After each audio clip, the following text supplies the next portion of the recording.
नमस्कार सभी साथियों को स्वागत करता हूं सभी का इस यूट्यूब चैनल पर जिसका नाम है स्टडी विद पीएन लोधा। साथियों, राजस्थान जीके भूगोल की क्लास नंबर 27 को आज हम पढ़ने वाले हैं। टॉपिक हमारे राजस्थान में ऊर्जा संसाधन चल रहा है। लास्ट क्लास है ऊर्जा संसाधन की। ये टॉपिक आपके आज इस वीडियो में पूरा हो जाएगा। साथियों देखिए, आज की इस वीडियो में सौर ऊर्जा, पवन ऊर्जा, बायोमास, बायोगैस, बायोडीजल, भूतापीय और ज्वारीय ऊर्जा, ये सभी जो ऊर्जा के गैर परंपरागत साधन हैं इनको हम पढ़ने वाले हैं।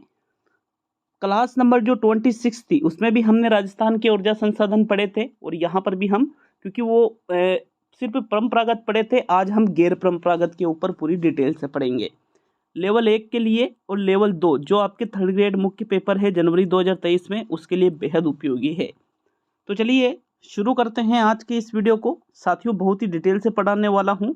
राजस्थान जीके भूगोल क्लास नंबर 27 राजस्थान के ऊर्जा संसाधन हमारा आज का प्रकरण है और पारंपरिक संसाधन तो क्लास नंबर 26 में हमने कंप्लीट कर लिए थे। साथियों, आज हम जो ऊर्जा के गैर पारंपरिक साधन है, गैर पारंपरिक, उनको हम पढ़ने वाले हैं। देखिए, मैंने प्लेलिस्ट बना रखी है, इसकी प्लेलिस्ट बना रखी है लगभग 25 वीडियो आपको, मतलब 25 की अब तो 26 वीडियो आपको उस प्लेलिस्ट में, राजस्थान जीके भूगोल नाम से प्लेलिस्ट है, चैनल पे जाके देख सकते हो साथियों आप। तो चलिए शुरू करेंगे आज के इस वीडियो को। देखिएगा हमारा टॉपिक क्या है आज का, राजस्थान में गैर पारंपरिक साधन। मैंने कल वाले वीडियो में इसकी अच्छी तरह से परिभाषा बताई थी आपको कि भाई गैर पारंपरिक साधन किसको कहा जाता है। ऊर्जा के गैर पारंपरिक साधन है ये, तो जिन साधनों को हम अनेक बार प्रयोग कर सकते हैं, असीमित संसाधन, असीमित संसाधन क्या, असीमित भंडार जिनके होते हैं, कई बार आप प्रयोग कर सकते हो, उनको ही गैर पारंपरिक साधन या नवीकरणीय संसाधनों के नाम से जाना जाता है। साथियों, ये चीज़ मैंने आपको कल भी बताई थी, लेकिन आज भी बताना जरूरी था। देखिए, इसमें मुख्य रूप से कौन कौन से संसाधन आते हैं, तो आपके सौर ऊर्जा, पवन ऊर्जा, बायोमास, बायोगैस, बायोडीजल, भूतापीय और ज्वारीय ऊर्जा। ये सभी जो ऊर्जा के जो संसाधन हैं ये आपके गैर पारंपरिक संसाधनों में आते हैं। तो क्वेश्चन एक तो डायरेक्टली ये पूछा जा सकता है कि कौन सा ऊर्जा का पारंपरिक साधन है और कौन सा ऊर्जा का गैर पारंपरिक साधन है, ऐसे भी प्रश्न पूछा जा सकता है। तो आपके देखिएगा, हमने तापीय ऊर्जा, जल विद्युत ऊर्जा, ये दोनों क्या, तापीय ऊर्जा को भी हमने पारंपरिक में पढ़ा था साथियों, जल विद्युत ऊर्जा को भी हमने पारंपरिक में पढ़ा था। ठीक है, तो ये चीज़ें तो हमने पारंपरिक में पढ़ ली थी। और जो गैर पारंपरिक संसाधनों के बारे में हम पढ़ेंगे, तो यहाँ पर ये सारी चीज़ें गैर पारंपरिक है जिनका प्रयोग हम अनेक बार कर सकते हैं। तो देखिए, एक एक को बिल्कुल डिटेल से पढ़ेंगे, लेकिन उसके पहले आपके एक जो संस्था आती है साथियों, अक्षय ऊर्जा निगम। राजस्थान में जो गैर परंपरागत ऊर्जा संसाधन है, इसके विकास की शीर्ष राज्य स्तरीय संस्था है अक्षय ऊर्जा निगम। देखो, एक संस्था का नाम है ये, राजस्थान की सबसे शीर्ष पर राज्य स्तरीय संस्था कौन सी है, अक्षय ऊर्जा निगम है। जो गैर परंपरागत ऊर्जा के संसाधन होते हैं, मतलब जो नवीकरणीय ऊर्जा के संसाधन होते हैं, उनके विकास के लिए राजस्थान में शीर्ष स्तर पर कौन सी संस्था है, अक्षय ऊर्जा निगम है साथियों। देखो, इसके बारे में अगर हम देखें तो अक्षय ऊर्जा निगम की स्थापना रेडा, राजस्थान ऊर्जा विकास अभिकरण 1985, RSPCL, Rajasthan state power corporation limited 1995 को मिलाकर मार्च 2002 में राजस्थान नवीकरणीय ऊर्जा विकास निगम के रूप में की गई है, जिसे अगस्त 2002 में अक्षय ऊर्जा निगम नाम दिया गया है। तो अगर प्रश्न पूछ लिया जाए कि आपके जो अक्षय ऊर्जा निगम है, इसकी स्थापना कब की गई है, 2002 में, कौन सी संस्थाओं को मिला करके, रेडा और RSPCL, इन दोनों को मिला करके अक्षय ऊर्जा निगम 2002 में बनाया गया है साथियों। शीर्ष स्तर की संस्था है गैर परंपरागत ऊर्जा संसाधनों के विकास की राजस्थान में। आगे हम बात करें, क्वेश्चन यहाँ से बहुत ही इंपॉर्टेंट बनता है, इसको विशेष तौर पर याद कर लेना आप। ठीक है, चलिए आगे बढ़ते हैं। आगे हम बात करेंगे अब यहाँ पर सबसे पहले सौर ऊर्जा के बारे में। तो देखो, सौर ऊर्जा क्या होती है, हम पहले इस चीज़ को समझ लेते हैं कि भाई सौर ऊर्जा होती क्या है। तो इस प्रकार की ऊर्जा में सूर्य से उष्मा लेकर बिजली बनाई जाती है। आपने देखा होगा साथियों, सौर पैनल आपने देख रखे होंगे, सौर पैनल पर सूर्य का प्रकाश गिरता है और उससे किसका उत्पादन होता है, बिजली का उत्पादन होता है। तो ऐसी जो बिजली होती है उसी को क्या कहा जाता है, सौर ऊर्जा कहा जाता है। किससे इस बिजली का उत्पादन होता है, सौर ऊर्जा, मतलब सूर्य से जो ऊष्मा निकलती है, इससे बिजली बनाई जाती है, वही सौर ऊर्जा है। राजस्थान का सौर ऊर्जा उत्पादन में भारत में प्रथम स्थान है, मोस्ट इंपोर्टेंट है ये। मोस्ट इंपोर्टेंट है, क्योंकि आपने देखा होगा राजस्थान में रेगिस्तान है, बहुत ज़्यादा रेगिस्तान में बहुत ज़्यादा गर्मी पड़ती है साथियों, ठीक है। तो उससे सबसे ज़्यादा बिजली का जो उत्पादन होता है वो कहाँ पर होता है, पूरे भारत में राजस्थान में ही होता है। राजस्थान में का सौर ऊर्जा में कौन सा स्थान है, भारत में प्रथम स्थान है। विशेष तौर पे इसको स्टार कर लेना साथियों, क्वेश्चन पूछा जा सकता है। देखो अब कुछ चीज़ें हैं जिनको आप बिल्कुल अच्छी तरह से याद रखोगे, जैसे राजस्थान का प्रथम सोलर पार्क। क्वेश्चन डायरेक्टली यहाँ से एग्जाम में बनेंगे, बिल्कुल डायरेक्टली एग्जामिनर सीधा ही आपसे पूछ लेगा कि राजस्थान का प्रथम सोलर पार्क कौन सा है, तो भड़ला जो जोधपुर में पड़ता है साथियों, भड़ला जोधपुर राजस्थान का प्रथम सोलर पार्क है। अगर विकल्प में भड़ला भी दे रखा है, जोधपुर भी दे रखा है, तो जोधपुर को सही मत करना, भड़ला को सही करना।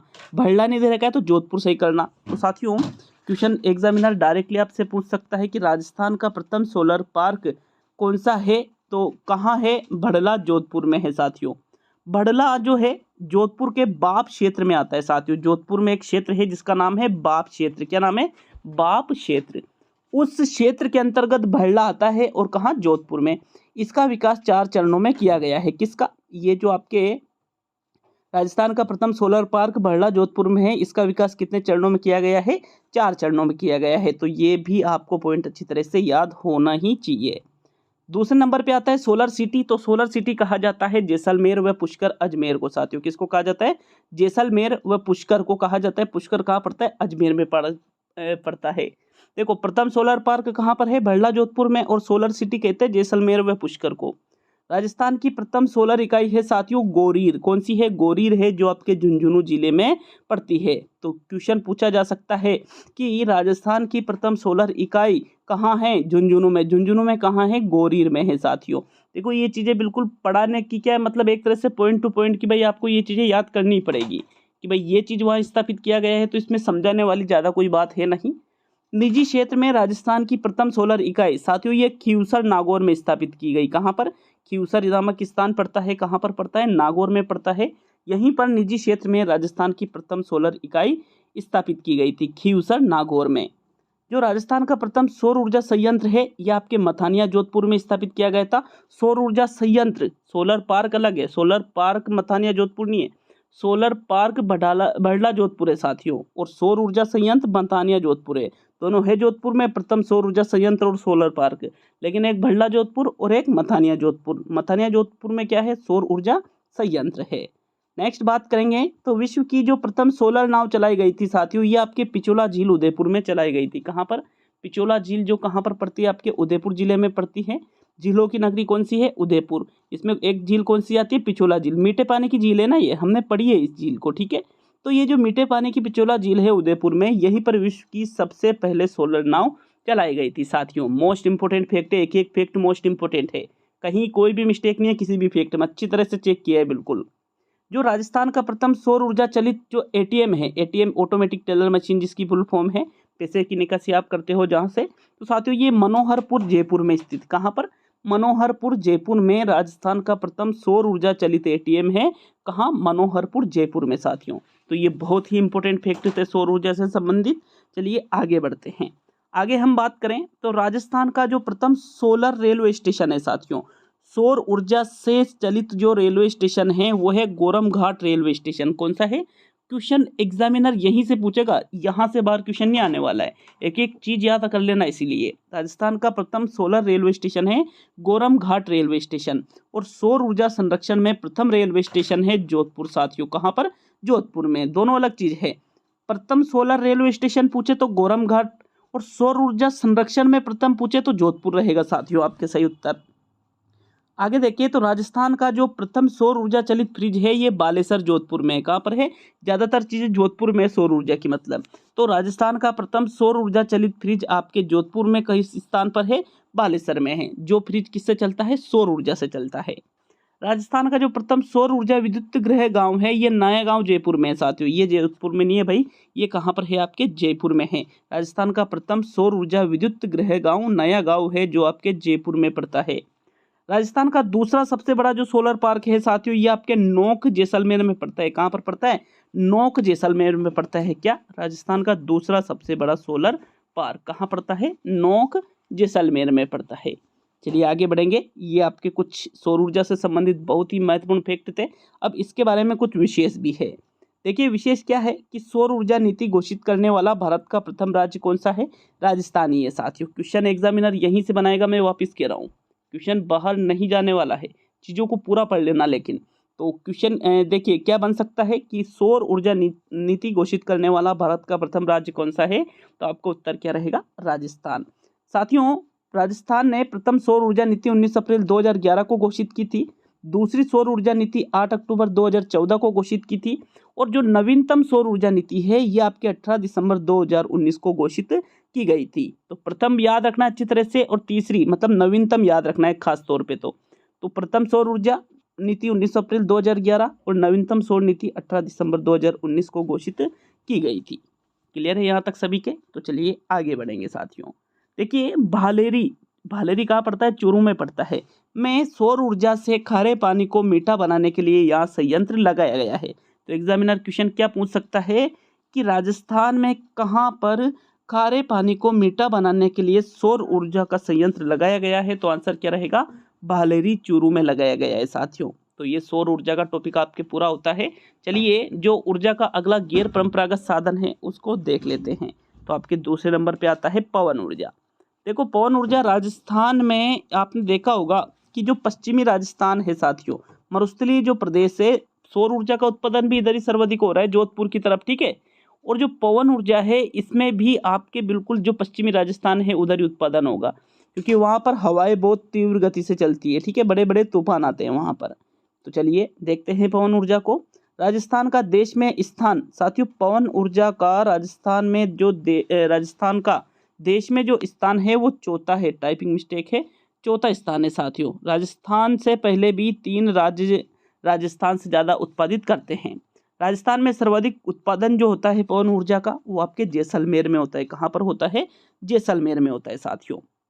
तो याद रखिएगा राजस्थान का पवन ऊर्जा में चौथा स्थान है और सर्वाधिक उत्पादन राजस्थान में जैसलमेर जिले में होता है। मैंने क्या कहा है कि पश्चिमी राजस्थान में ही पवन ऊर्जा और पश्चिमी राजस्थान में ही सौर ऊर्जा। क्यों? क्योंकि उधर हवाएं ज़्यादा चलती है, गर्मी ज़्यादा पड़ रही है, तो जहाँ पर ये चीज़ें ज़्यादा होगी वहाँ पर इनसे संबंधित ऊर्जा का उत्पादन भी ज़्यादा होगा साथियों। आगे हम बात करें तो पंखों या पंखुड़ियों की नगरी कहा जाता है जैसलमेर जिले को। क्यों कहा जाता है? क्योंकि यहाँ पर बड़ी बड़ी जो पवन चक्कियाँ हैं साथियों, बड़ी बड़ी जो पवन चक्कियाँ है ये यहाँ पर लगी हुई है, बड़ी बड़ी पवन चक्कियाँ, ठीक है। कहाँ पर लग रही है? जैसलमेर में। अतः पंखों या पंखुड़ियों की नगरी भी जैसलमेर जिले को ही कहा जाता है। पवन ऊर्जा से संबंधित जो नीतियाँ हैं उनको देख लेते हैं। तो देखो जो प्रथम नीति आई थी पवन ऊर्जा की ये 28 जुलाई 2012 को आई थी, और जो नवीनतम नीति आई थी पवन ऊर्जा की वो 18 दिसंबर 2019 को आई थी। तो नवीनतम को विशेष तौर पे याद रखना है, और प्रथम को क्वेश्चन पूछेगा तो इन्हीं में से पूछ लेगा, बाकी कोई दिक्कत वाली बात नहीं आपके। तो प्रथम पवन ऊर्जा की नीति 28 जुलाई 2012 और नवीनतम पवन ऊर्जा की नीति 18 दिसंबर 2019। 18 दिसंबर मतलब अभी 3 साल पूर्ण हुए, 18 दिसंबर 2022 को आपके 3 साल पूर्ण हो जाएंगे साथियों इस नीति को। आगे हम देखें तो राजस्थान में जो प्रथम पवन ऊर्जा संयंत्र लगाया गया था ये अमर सागर जैसलमेर में लगाया गया था साथियों। ये मोस्ट इंपोर्टेंट फैक्ट है, क्वेश्चन एग्जामिनर डायरेक्टली पूछेगा आपसे क्या कि राजस्थान में प्रथम पवन ऊर्जा संयंत्र कहाँ पर लगाया गया? तो अमर सागर जैसलमेर में राजस्थान में प्रथम पवन ऊर्जा संयंत्र लगाया गया साथियों। हम आगे बात करें तो निजी क्षेत्र की प्रथम पवन ऊर्जा संयंत्र जो है ये बड़ा बाग में है, और ये भी आपके कहाँ पर है? जैसलमेर में। निजी क्षेत्र के अगर पूछ ले कि निजी क्षेत्र की प्रथम पवन ऊर्जा, निजी क्षेत्र का प्रथम पवन ऊर्जा संयंत्र कहाँ पर है? जैसलमेर में है। राजस्थान का प्रथम पवन ऊर्जा संयंत्र कहाँ है? जैसलमेर में। लेकिन निजी में पूछे तो बड़ा बाग आएगा, और नॉर्मली पूछे तो अमर सागर आएगा। दोनों को आपको विशेष तौर पे याद रखना है साथियों। अमर सागर है तो मतलब गवर्नमेंट का, निजी है तो बड़ा बाग, ये आपको याद रखना है। चलिए आगे बढ़ेंगे। देवगढ़ पवन ऊर्जा परियोजना भी है साथियों जो आपके प्रतापगढ़ जिले में है। बिटली पवन ऊर्जा परियोजना भी है जो आपके जैसलमेर जिले में है। राजस्थान का पहला पवन ऊर्जा पार्क आपके लोडवा जैसलमेर में स्थापित किया गया है। कहाँ पर स्थापित किया गया है?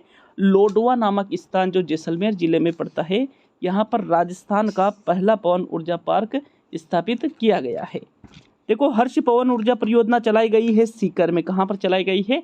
सीकर में चलाई गई है साथियों। तो ये सारी पवन ऊर्जा से संबंधित जो परियोजना थी, जो पार्क थे, वो आपको मैंने बिल्कुल क्लियर करा दिया है। प्रथम अगर संयंत्र पूछे तो अमर सागर जैसलमेर, निजी क्षेत्र में पूछे साथियों तो निजी क्षेत्र में कौन सा रहेगा, आपके निजी क्षेत्र में बड़ा बाग जैसलमेर रहेगा। देवगढ़ पवन ऊर्जा कहाँ है, देवगढ़ प्रतापगढ़ में रहता है। देवगढ़ प्रतापगढ़ याद रखना, देवगढ़ प्रतापगढ़, गढ़ लग रहा है ना, तो देवगढ़ प्रतापगढ़ पवन ऊर्जा से संबंधित है ये।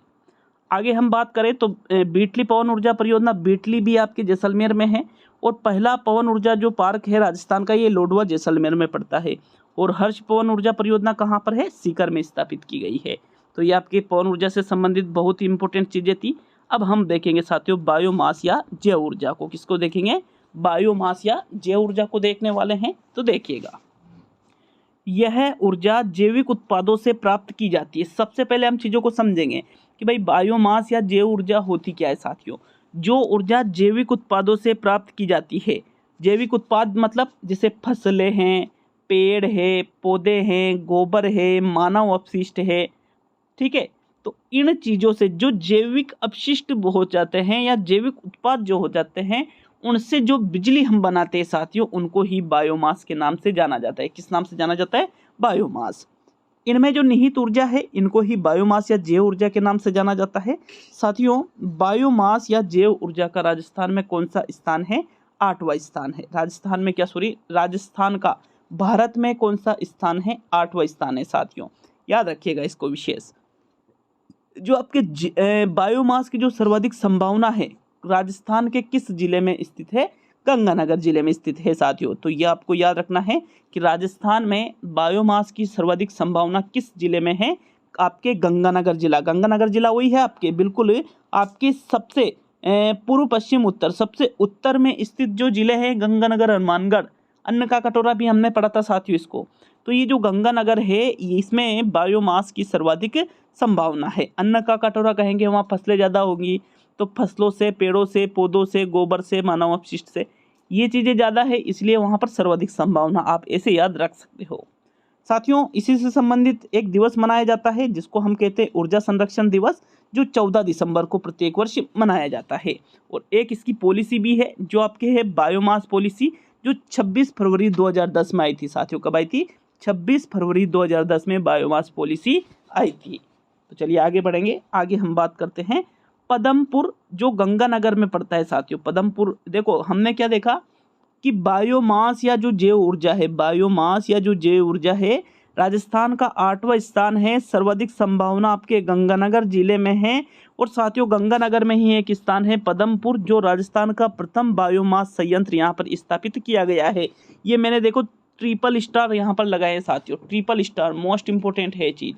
क्वेश्चन एग्जामिनर डायरेक्टली पूछ सकता है कि राजस्थान का प्रथम बायोमास संयंत्र कहाँ स्थापित किया गया है, पदमपुर गंगानगर में स्थापित किया गया है साथियों। बायोमास क्या होती है, जो जैविक उत्पादों से ऊर्जा प्राप्त होती है, उसी को क्या कहेंगे हम, बायोमास कहेंगे साथियों। यहाँ जो पदमपुर गंगानगर है राजस्थान का प्रथम बायोमास संयंत्र, इसमें जो ऊर्जा का उत्पादन किया जाता है, मतलब जो बिजली का उत्पादन किया जाता है, वो किससे किया जाता है, चावल की जो भूसी होती है साथियों, चावल की जो भूसी होती है, उससे यहाँ पर बिजली का उत्पादन किया जाता है। जैसे मान लीजिए चावल की जो फसल है, उसमें से चावल निकाल लिए, तो फिर उसके बाद में, ठीक है, उसके बाद में जो उसकी जो भूसी बचती है साथियों, उसको पीस लिया जाता है, उनके डंठल वगैरह को, और उससे जो भूसी बनती है, तो उसी से बिजली का उत्पादन किया जाता है साथियों। आगे हम बात करें कचरे से बिजली बनाने वाला पहला संयंत्र, तो एग्जामिनर क्वेश्चन क्या पूछ सकता है, कचरे से बिजली बनाने वाला राजस्थान का प्रथम संयंत्र कहाँ लगाया गया है, आपके जयपुर में लगाया गया है। कहाँ पर लगाया गया है, जयपुर में साथियों। खेड़ली नामक स्थान है जो अलवर में पड़ता है। यहाँ पर चावल की भूसी और सरसों की भूसी से बिजली का उत्पादन होता है। कहाँ पर, क्वेश्चन, सरसों की भूसी से एकमात्र जगह खेड़ली अलवर में बिजली का उत्पादन होता है साथियों। ये मोस्ट इंपोर्टेंट है, चावल प्लस सरसों की भूसी से बिजली का उत्पादन कहाँ होता है, खेड़ली अलवर में होता है। एक स्थान है बालोतरा, बालोतरा कहाँ पड़ता है, बाड़मेर जिले में पड़ता है साथियों। बालोतरा बाड़मेर वही है जहाँ पर लूनी नदी मिट्टी की जगह खारी हो जाती है साथियों, अजमेर नगर से जो निकलती है ना, वहाँ से बालोतरा नामक स्थान जो बाड़मेर में पड़ता है, यहाँ तक तो मिट्टी रहती है और इससे आगे खारी होती है। तो इसी बालोतरा बाड़मेर में शहरी कचरे से बिजली का उत्पादन किया जाता है। तो ये बहुत अच्छी बात है। जो कचरा है, अपशिष्ट चीज़ें हैं जैविक पदार्थों की, साथियों वो तो प्रदूषित करती है वातावरण को। अब उसका सही से उपयोग करके यदि बायोमास के माध्यम से हम ऊर्जा बना रहे हैं तो हमें बिजली की भी प्राप्ति हो रही है और प्रदूषण भी नहीं हो रहा है और हमारा जो वातावरण है वो अच्छा हो रहा है, प्रदूषण रहित वातावरण हो रहा है हमारा। तो ये बहुत ही अच्छी चीज़ है ये बायोमास। आगे हम देखें, पाली शहर में साथियों, पाली जिले में शहरी अवशिष्ट से बिजली का निर्माण किया जाता है। देवली टोक में शहरी कचरे से बिजली का निर्माण किया जाता है। साथियों, नोला अजमेर नामक स्थान मोस्ट इम्पोर्टेंट है। यहाँ पर विलायती बबूल से बिजली का उत्पादन किया जाता है। किससे? राजस्थान में किस जगह पर, एकमात्र किस जगह पर विलायती बबूल से बिजली का उत्पादन किया जाता है? तो आपका सही उत्तर होगा नोला नामक स्थान अजमेर में पड़ता है। यहाँ पर विलायती बबूल से बिजली का उत्पादन किया जाता है। आगे हम देखें रंगपुर कोटा। तो साथियों, रंगपुर नामक स्थान कोटा में है। यहाँ पर भी शहरी अवशिष्ट से बिजली बनाई जाती है और हाड़ौती का प्रथम बायोगैस संयंत्र यहाँ पर लगाया गया है। कहाँ पर? रंगपुर कोटा में हाड़ौती का प्रथम बायोगैस संयंत्र लगाया गया है। बायोगैस तो ये लिखा हो, बायोमास संयंत्र लगाया गया है। क्लियर है सभी के यहाँ तक? तो चलिए आगे बढ़ेंगे साथियों। देखो चौथे नंबर पे हम देखेंगे बायोगैस को। तो आपके 3 हमने गैर परंपरागत संसाधन तो पढ़ लिए हैं। अब हम बायोगैस के बारे में पढ़ेंगे साथियों। देखिए, बायोगैस की बात करें तो पशु अपशिष्ट का उपयोग कर ऊर्जा उत्पादन बायोगैस कहलाता है। देखो बायोमास, बायोगैस में क्या होता है? बायोमास में साथियों पेड़ पौधे, कचरा वगैरह सब चीज़ आ जाती है, लेकिन बायोगैस में सिर्फ और सिर्फ जो पशु अपशिष्ट होते हैं इनका उपयोग करके ही ऊर्जा का उत्पादन किया जाता है। जैसे याद रखिएगा, तो एक चीज़ याद रखना है आपको कि जैसे मान लीजिए कि जैसे गाय का गोबर है साथियों, तो गोबर के माध्यम से जो बिजली का उत्पादन किया जा रहा है उसको क्या कहेंगे? फिर बायोगैस कहेंगे। बायोगैस के मुख्य घटक मीथेन 65% और कार्बन डाइऑक्साइड 30% होती है साथियों। तो मीथेन गैस मोस्ट इंपॉर्टेंट है बायोगैस में। क्वेश्चन पूछा जा सकता है राजस्थान जीके के अंतर्गत कि जो बायोगैस है इसमें मुख्यतः कौन सी गैस होती है? तो बायोगैस में मुख्यतः कौन सी गैस होती है? मीथेन गैस होती है साथियों। कौन सी गैस होती है? मीथेन गैस होती है। राजस्थान में बायोगैस के सर्वाधिक संयंत्र उदयपुर जिले में स्थित है साथियों। किस जिले में? उदयपुर जिले में। देखो मोस्ट इंपोर्टेंट क्वेश्चन बायोगैस में यही बनता है कि राजस्थान में बायोगैस के सर्वाधिक संयंत्र किस जिले में स्थित है? झीलों की नगरी उदयपुर जिले में बायोगैस के सर्वाधिक संयंत्र राजस्थान में स्थित है। ये देखिएगा, उदयपुर इधर पड़ता है आपके, ठीक है। चलिए आगे बढ़ते हैं। तो आगे है, राजस्थान में ग्रामीण क्षेत्रों में घरेलू ऊर्जा का सर्वश्रेष्ठ विकल्प बायोगैस ही है साथियों। ग्रामीण क्षेत्रों की बात की जा रही है। किसकी बात की जा रही है? ग्रामीण क्षेत्रों की। तो यहाँ पर घरेलू ऊर्जा का जो सर्वश्रेष्ठ विकल्प माना जाता है बायोगैस माना जाता है। क्यों? क्योंकि इससे एक तो बिल्कुल भी वायु प्रदूषण नहीं होता है, जंगल कम नहीं होते हैं, लकड़ी नहीं काटना पड़ता है, जंगल कम होंगे लकड़ी, क्योंकि गाँव में अधिकतर लकड़ी का प्रयोग किया जाता है साथियों घरेलू ऊर्जा के लिए। तो ऐसा है कि भाई बायोगैस सर्वश्रेष्ठ विकल्प माना जाएगा, क्योंकि गाँव में गोबर की कमी तो होती नहीं है, ठीक है, इसी वजह से। चलिए आगे बढ़ेंगे। आगे हम बात करेंगे साथियों बायोडीजल की। ये बायोगैस में ज़्यादा कुछ याद रखना नहीं है, सर्वाधिक संयंत्र वाला ये विशेष तौर पर याद रख लेना उदयपुर, और गैस याद रख लेना मीथेन, सिर्फ इतना ही ठीक है ये। चलिए 5वें नंबर पे देखेंगे हम गैर परंपरागत संसाधन में बायोडीजल को। देखो बायोमास पढ़ लिया, बायोगैस पढ़ लिया। बायोमास मतलब पेड़ पौधे, कचरा, सब कुछ, और बायोगैस का मतलब जानवरों को जो गोबर वगैरह है इनसे। देखो अब हम बात करेंगे बायोडीजल की। तो राजस्थान में देखिएगा जो बायोडीजल है ये आपके जेट्रोपा आधारित जो है साथियों, जेट्रोपा पर आधारित होता है। जेट्रोपा मतलब जिसको हम रतनजोत भी कहते हैं। तो जेट्रोपा या रतनजोत से बायोडीजल तैयार किया जाता है। रतनजोत की खेती भी की जाती है साथियों। वो जेट्रोपा वही है जिसमें छोटे छोटे फल होते हैं, कई सारे बच्चे हैं ना इन बीजों को खा लेते हैं, रतनजोत के बीजों को या जेट्रोपा के बीजों को। तो इससे बेहोशी की हालत भी हो जाती है, चक्कर आ जाते हैं, उल्टियाँ वगैरह होने लग जाती है, मतलब स्वास्थ्य खराब हो जाता है, आदमी की मृत्यु तक हो सकती है। किससे? बायोडीजल का ये जो सोर्स है जेट्रोपा या रतनजोत, इससे साथियों। तो अगर आपके घर के आसपास भी रतनजोत है, नॉर्मली ये मिल जाता है, इसकी खेती भी की जाती है, तो वहाँ पर बच्चों से उस चीज़ के प्रति सजग रखना चाहिए कि इनको खाने से मौत हो जाती है, ये क्या बेटा जेर है ये, ऐसा उनको याद होना चाहिए। साथियों राजस्थान में जेट्रोपा आधारित बायोडीजल जो पायलट प्लांट है ये झामर कोटड़ा उदयपुर में स्थित है। कहाँ पर है?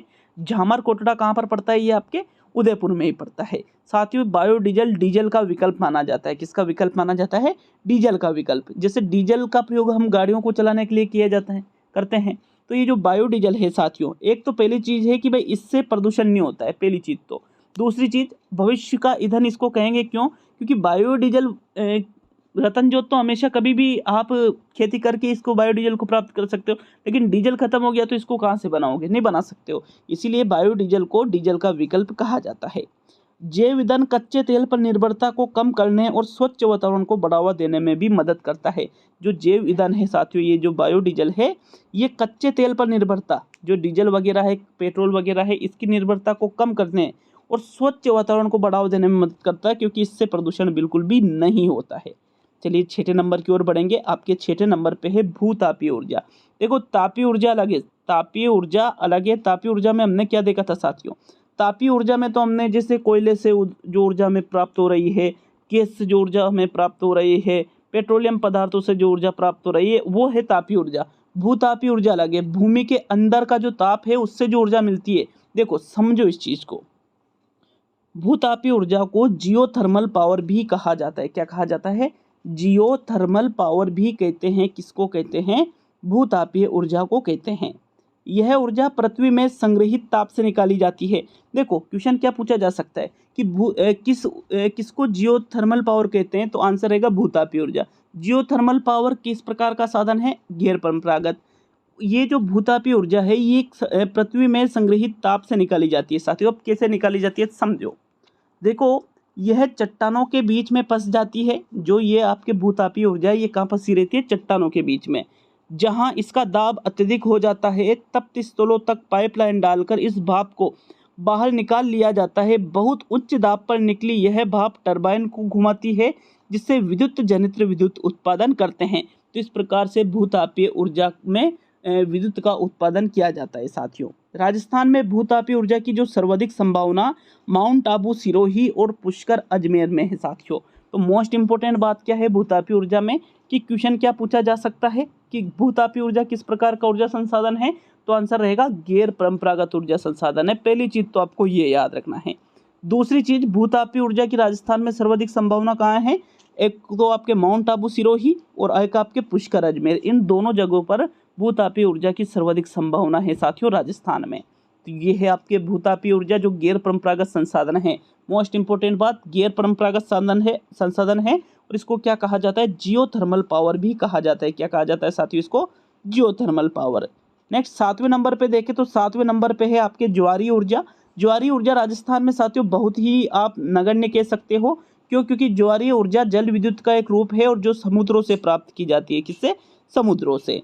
समुद्र में आने वाली ज्वार भाटा की ऊर्जा को उपयुक्त टरबाइन लगाकर विद्युत शक्ति में बदल दिया जाता है, जो ही क्या कहलाता है? ज्वारीय ऊर्जा कहलाता है। क्या कहलाता है? ये ज्वारीय ऊर्जा कहलाता है, जो जल विद्युत का एक रूप है। साथियों ज्वार भाटा, उतार चढ़ाव जो लहरों की होती है, उनसे टरबाइन को घुमाने का कार्य एक विशेष तरीके से किया जाता है, तो उससे बिजली बनती है, वही ज्वारीय ऊर्जा कहलाएगी। आठवें नंबर पे देखिए, सात ही नंबर है। अब विशेष कुछ मैंने लिखा है साथियों, विशेष में भी आपको अच्छी तरह से याद रखना है। जैसे विशेष में क्या लिखा है?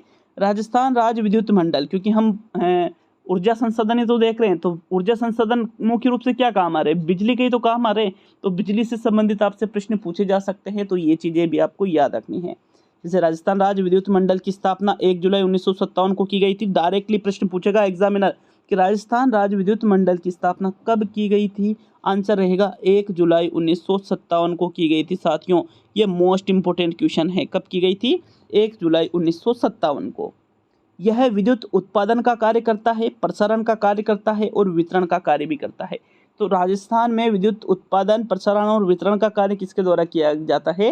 राजस्थान राज्य विद्युत मंडल के द्वारा किया जाता है, जिसकी स्थापना 1 जुलाई 1957 को की गई थी।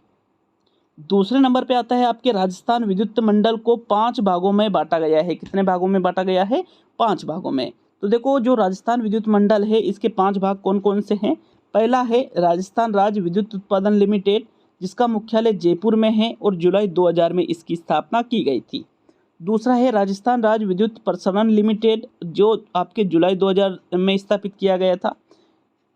तीसरा है साथियों जयपुर विद्युत वितरण लिमिटेड, जो जुलाई 2000 में स्थापित किया गया था और ये 12 जिलों में विद्युत वितरण का कार्य करता है। कितने जिलों में? राजस्थान के 12 जिलों में जयपुर विद्युत वितरण लिमिटेड विद्युत वितरण का कार्य करता है। कहाँ से आती है लाइट? जयपुर से आ रही है, मतलब सीधी बात ये है।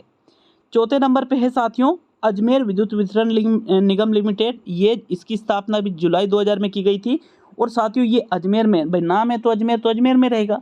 ये आपकी 11 जिलों में विद्युत वितरण का कार्य करती है। मतलब जयपुर के साथ में एक और लाइट कहाँ से आती है? अजमेर से आती है साथियों। पाँचवें नंबर पे हम देखें तो पाँचवें नंबर पे है जोधपुर विद्युत वितरण निगम लिमिटेड। ये आपके जोधपुर है तो जोधपुर जिले में स्थित रहेगा। इसकी स्थापना भी जुलाई 2000 में की गई और ये 10 जिलों में विद्युत वितरण का काम करता है। तो साथियों जोधपुर से लाइट आती है, अजमेर से लाइट आती है और जयपुर से। जयपुर 12 जिलों में वितरण का कार्य करता है, अजमेर 11 जिलों में और जोधपुर 10 जिलों में वितरण का कार्य करता है। क्या वितरण का? विद्युत वितरण का। तो ये आपके बहुत ही इंपॉर्टेंट चीज़ें थी, नोट करके लिखा है। भूतापीय ऊर्जा हेतु एक कुआं है साथियों रागेश्वरी तेल कुआं। कौन सा तेल कुआं? भूतापीय ऊर्जा हेतु है ये, गैर परंपरागत संसाधनों के अंतर्गत। कौन सा कुआं है? रागेश्वरी तेल कुआं है। इसको मोस्ट इंपोर्टेंट रूप से याद कर लेना। दूसरा नोट करके लिखा है एशिया का सबसे बड़ा जो यूरेनियम फ्यूल कॉम्प्लेक्स है ये आपके रावतभाटा चित्तौड़गढ़ में स्थित है। कहाँ पर? रावतभाटा चित्तौड़गढ़ में स्थित है। कौन सा? एशिया का सबसे बड़ा यूरेनियम फ्यूल कॉम्प्लेक्स है साथियों, जो कि रावतभाटा चित्तौड़ में स्थित है। तो ये कंप्लीट होता है आपके कौन सा टॉपिक? ऊर्जा संसाधन वाला। सुबह मैंने एक टॉपिक डाला था राजस्थान में राज्य व केंद्र सरकार की जो विद्यार्थी कल्याणकारी जो नीति योजनाएं हैं और जो पुरस्कार है उनको मैंने पढ़ाया साथियों। मोस्ट इंपोर्टेंट क्लास है, उसको भी जरूर देखिएगा, जो शैक्षिक परिदृश्य है उसके अंतर्गत। तो मिलते हैं अब अगले वीडियो में। बहुत बहुत धन्यवाद सभी का।